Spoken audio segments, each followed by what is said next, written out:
What's up, everybody? It's Mike and Drew Sports, Roundtable Edition. You got Drew here with Mike. We got a special guest today, the two-time world champion out the city, K-9, Cornelius Bundrage. How you feeling today? Oh, man, I'm feeling good. Good. Thanks for having me. Yeah. True appreciate Sports in the building. Let's go, champ. Yeah, appreciate you coming on, man. So, Thanks.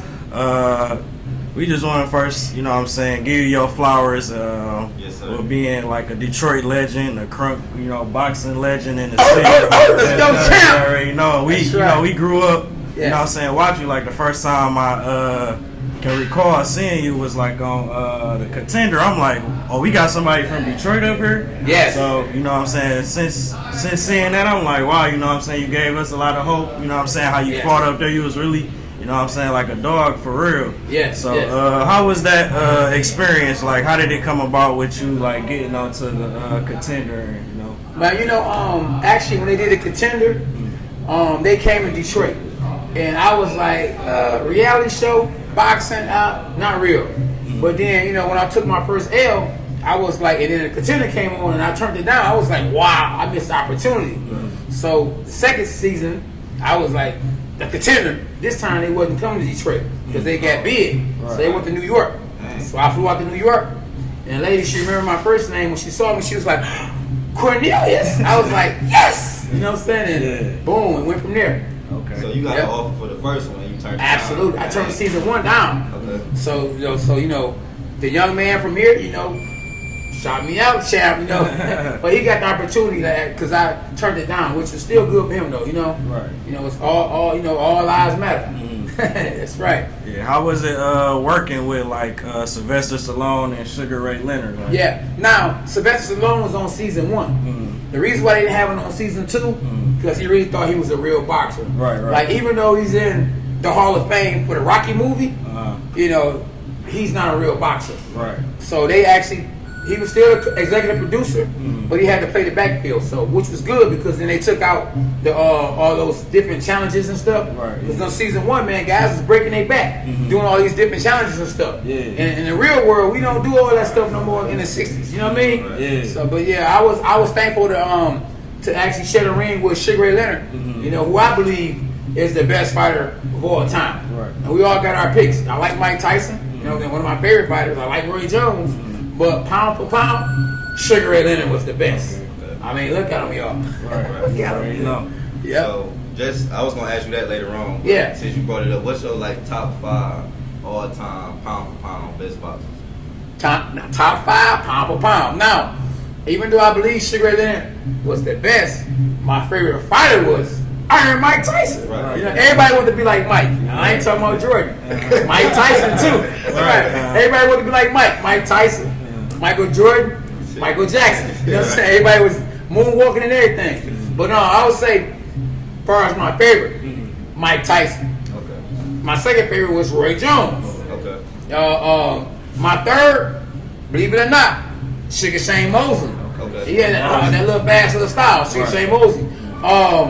My next 2, I had to put him in there. Tommy Hearn and Sugar Ray Leonard. Okay. I can't go without saying Tommy Hearn. Gotta Come on, man, the say Hitman, Tommy, the Hitman, but like I say, pound for pound, I think the best was Sugar Ray Leonard. Okay. This guy, man, he'd have his hair waved up like Sugar Ray Robinson. Right, yeah. And man, and then afterwards, you know what I'm saying? His hair still in waves after the fight. That's what's up. Yeah, so, for sure. Originally, what made you want to box? Like being from the city, you know what I'm saying? Like, Yeah. you had so many other stuff you could have got into. What made you pick boxing? That's a good question. I wanted to be a basketball player. But at 5'7", I was gonna be the dominator. Right. Now I'm a dog. I'm like Shaq in this boy. Right. But then I ain't got the Shaq height. Right. So I was Bones, Spud Webb, something like that. Right. I ain't want to. Then Bugsy Bone, don't get me wrong, he made it to the NBA. Yeah. But he wasn't dominant. Right. Because he gotta. At the end of the day, you gotta give up the rock. You gotta pass the ball. So I was like, I really wanted to hoop because I can really hoop. You know what I mean? I really can hoop.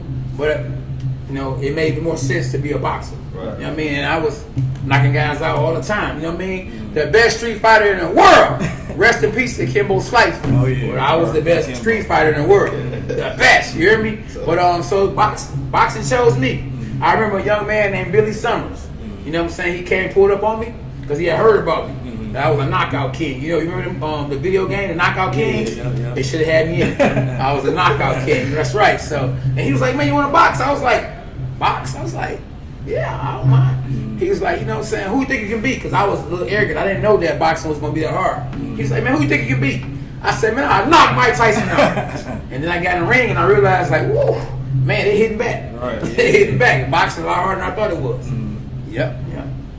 So, what high school? You went to Northwestern? No. I would have went to Northwestern, but I moved over there on 12th. I ended up going to Northern. Okay, Northern High School. Yeah, I went to Northern. Yeah. Did you go to?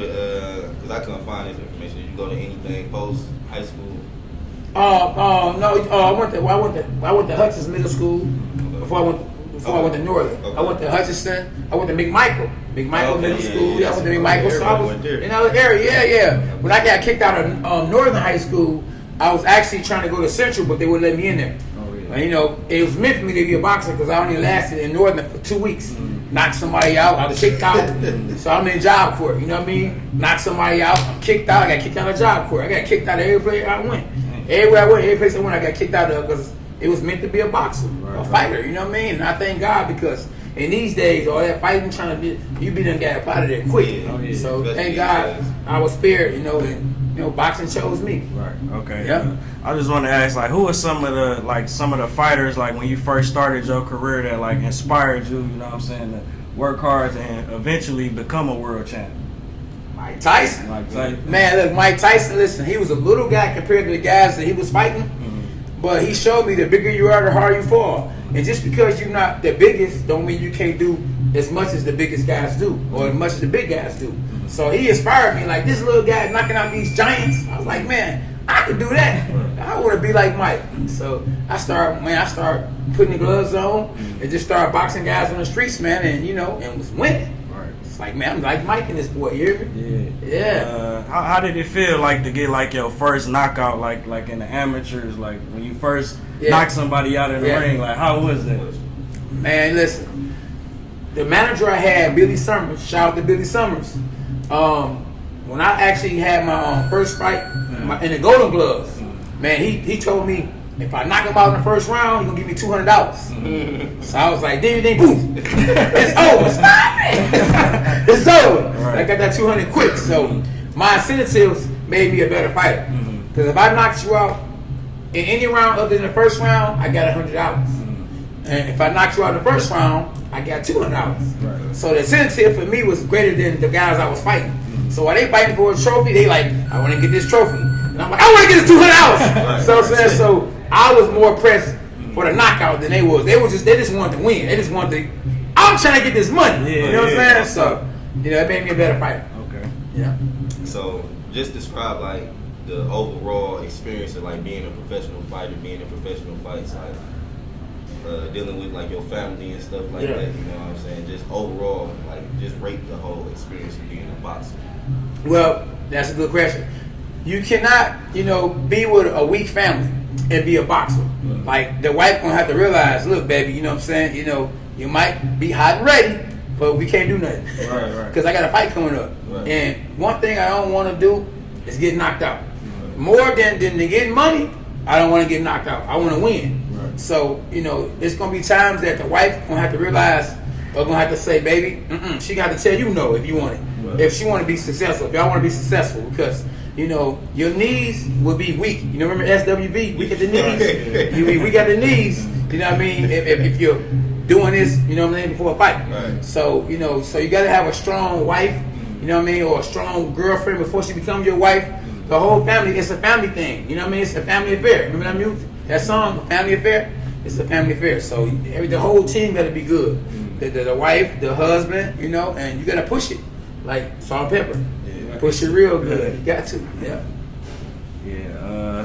I wanted to ask about too, like after the Contender, they did some stuff like over in London. How was that experience to go over there and fight? And like, what's the difference between like the energy in the U.S. and the energy over in England? Oh man, listen, he did his homework, y'all. Listen, y'all better listen. Subscribe to the YouTube channel. Y'all better subscribe to him. Zoo Sports, baby. You hear me? Zoo Sports. That's right. All right. Let's go, champ. So the experience over in United Kingdom, I ain't gonna lie, I ain't trying to hurt USA, you know what I mean? But man, it was better than over here. Okay. Over here, we spoiled. You know, you got basketball, football, you got acting, you got all kind of stuff, dispensaries, everything, you know.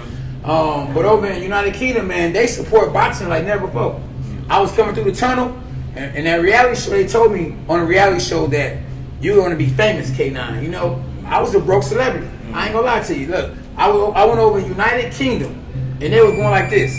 K-9! I was like, oh man! I started doing Michael Jackson. Right. They knew me over United Kingdom. The support was overwhelming. Overwhelming, man. I felt good. I felt like a rock star. Right. I feel like a rock star, you know? It was a great experience. And at the end of the day, we won the Sugar Ray Leonard Cup. We brought the Sugar Ray Leonard Cup back over here.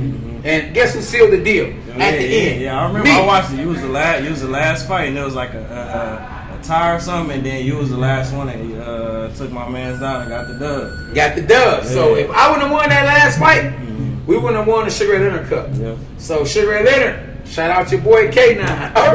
Let's go, champ. Easy work. Right. Let's go, champ. What they talking about? As a boxer, what was your best feeling? Like, was it winning the world title? Now that's another good one. These boys, they on 10 with it. They're sharp boy. So look, I would tell you now, how much fun or what was my best victory? It's really hard because when I lost my first fight, you know, Tupac said in one of his songs, "The sweetest joy, getting revenge is it's like getting." Oh man, so to beat the guy I lost my first fight to, man, that was like on 10. Right. When I won my first world title, come on, man, that was on 10. Right. When I lost my title and got it back and became the oldest world champion in junior middleweight history, it's on 10. Yeah. The very first time I fought on TV, I was looking up at the crowd. I mean, I was looking up on the screen like I'm on TV. You know what I'm saying? Man, when I fought on a Mike Tyson, Lennox Lewis undercard. Oh yeah. Oh man, so it's like it's hard to really say. You know what I mean? It depends on the moment I'm in. You know, if you was like, man, K-9, man, you got your belt back, man, at 41. Right. Yeah, that was my best victory. Right. Oh, K-9, you brought it back to the city. You was the first one to win the world. Yeah. That was my best one. Man, K-9, that guy stopped you, and you got him back. So it depends on the moment. But I put them all up there on the same level. Okay. All of them. And like, what did you do that night? Like after you won the title, the first title. Yeah, you know, so not a weed head anymore. Not saying I was a weed head then, but I felt like one. So winning my first world title, it was like being a changed man and being a Christian. You more relaxed, you more humble. So I wasn't able to, you know, get out of my body and then go crazy like a blunt with a what? I'm the champion. What? I'm not trying to hit nothing. Right. What? Shut up. So I wasn't able to go, you know, get out of scene, body scene. So it was like I couldn't believe I was world champ until I lost the world title. And that's when I realized I was world champ because it was like, that's like, man, bro, you the world champ. People looking at me like, you're champ of the world. And I'm like, it didn't feel like I was a world champ. It's just like, you know, I knew I was a world champ. The money was a whole lot better. Right. You know what I mean? The phone ring and everything. But I didn't have the same experience.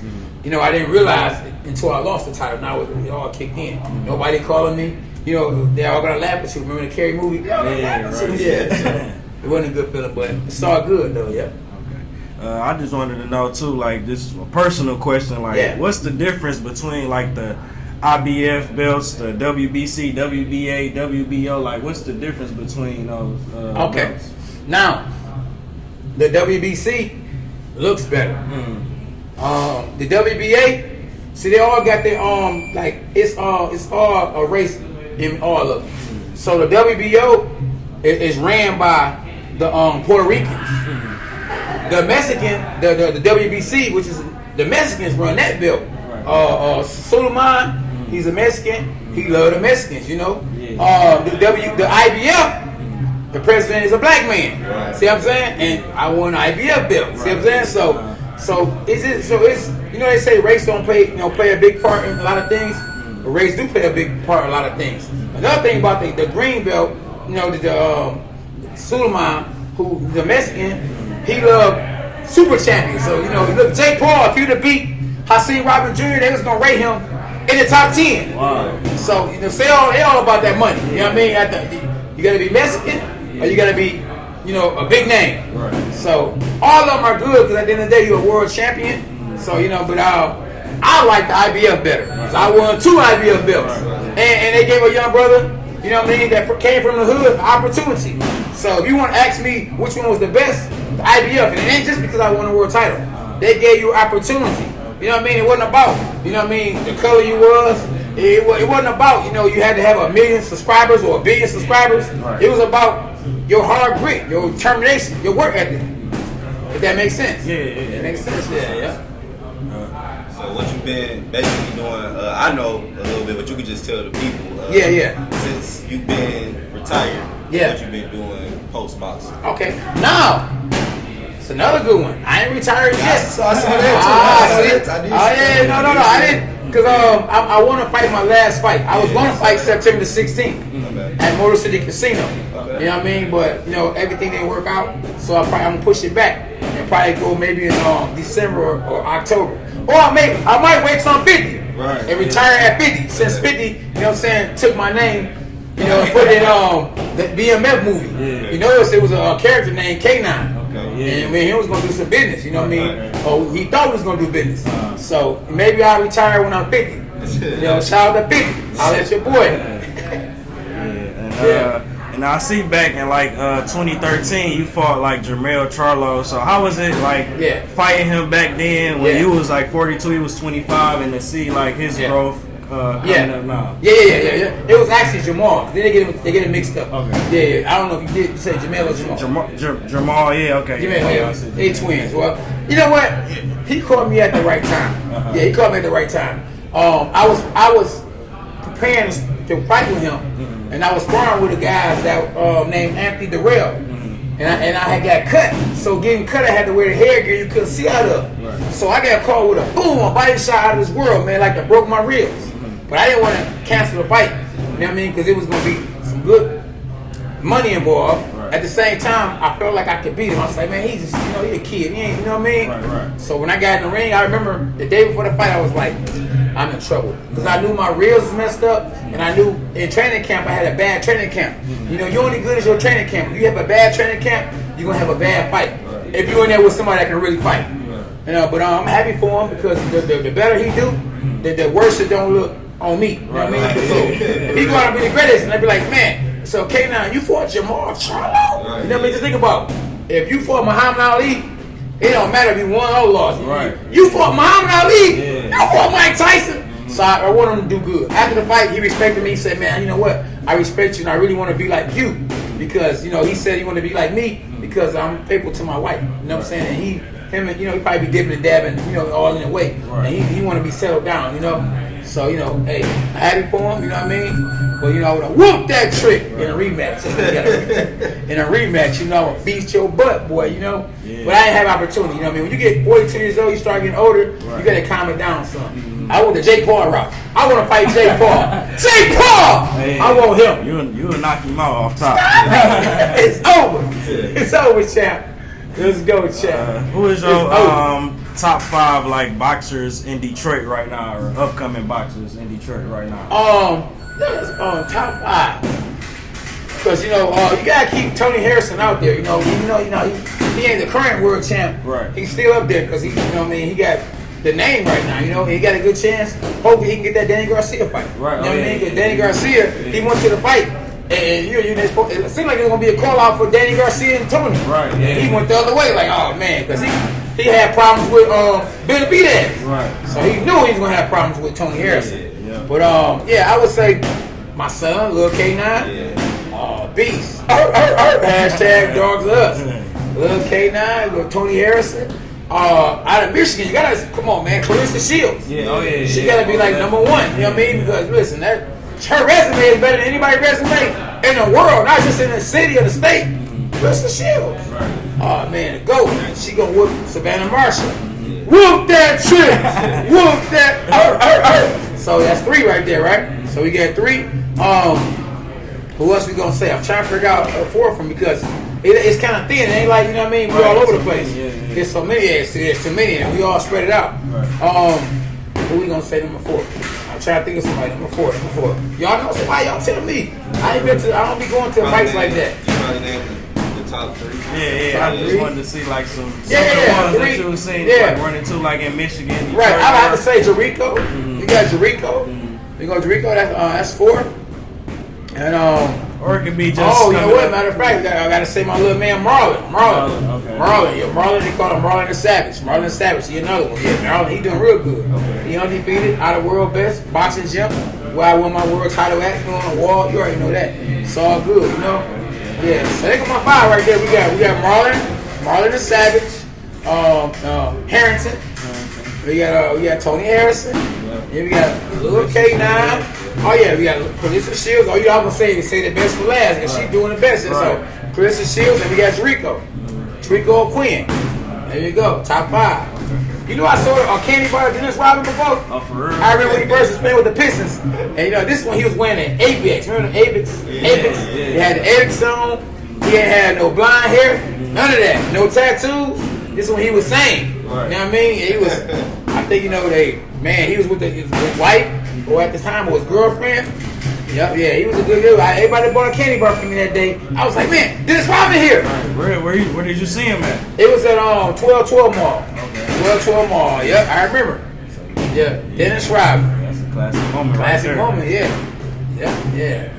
You know, I used to work for, speaking of Pistons, I worked for Benny Johnson at Piston Automotive. Oh, really? Yeah, Detroit, like Detroit legends. With the whole, The all microwave. Detroit legends. Man, all the legends, Yep. So before we wrap it up, just tell everybody like where we at and what this got to do. You can see it obviously, but you Absolutely. just explain it to everybody. Absolutely, yeah, this right. So we over here at Big Cousin Gym. This is my big cousin, Willie Fortune, who's actually a world champion himself. Actually, we're in Birmingham Jazz Gym. So if y'all want to get that work, come here, Jazz Gym Birmingham. We got great trainers here. We got Greg Coverson. We got my man Elijah. We got Beast. We got little K-9 here. This is that real work. You want that real work, and you want to be surrounded by peace. You know what I'm saying? You ain't got to worry about nobody taking your cars and none of that. You know what I mean? We right here. We out here in Birmingham with it. But it's a great gym. I'm happy to be over here, a part of Jazz Gym, and we the present, the future, and the past. That's right. So it's lit though, man. I appreciate y'all. Shout out to True Sports, baby. You hear me? Hashtag dogs on us. Yeah. Let's go, champ.